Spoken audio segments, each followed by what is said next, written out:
প্রথমে পনিরটা ভাজা হচ্ছে। এখানে আছে 8-10টা কাজু বাদাম, 2টো টমেটো, কাঁচা লঙ্কা, একটু আদা পেস্ট করে রাখা আছে। পনিরগুলো সব ভাজা হয়ে গেল। এবার সয়াবিনটা ভেজে, কারণ অনেকেই পনির খায় না। সয়াবিন ভাজা হয়ে গেল। কড়াইতে আবার তেল দেবো। তেল গরম হয়ে গেছে। এবার দেবো জিরে আর তেজপাতা, আদা, লঙ্কা, কাজু বাদাম, টমেটো পেস্টটা দিয়ে দিলাম। এবার দেবো নুন,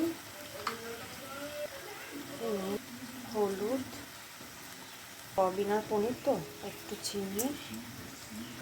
মশলাটা একটু আঁচ কমিয়ে ভাজতে হবে।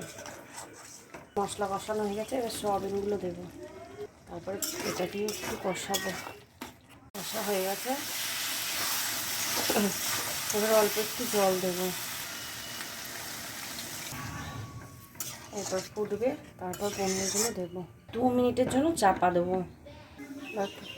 সয়াবিনটা ফুটে গেছে, ঢাকনাটা খুলে দিলে একে একে পনিরগুলো সব দিয়ে দেবো। সবগুলো দেওয়া হয়ে গেল। এবার একটু ফুটতে, এবার একটু ধনেপাতা দিয়ে দেবো। কেউ গরম মশলাও দিতে পারেন যারা ধনেপাতা খান না। পনির সয়াবিন রেডি হয়ে গেছে। এই যতটুকু ঝোল আছে ঠান্ডা হলে টেনে নেবে।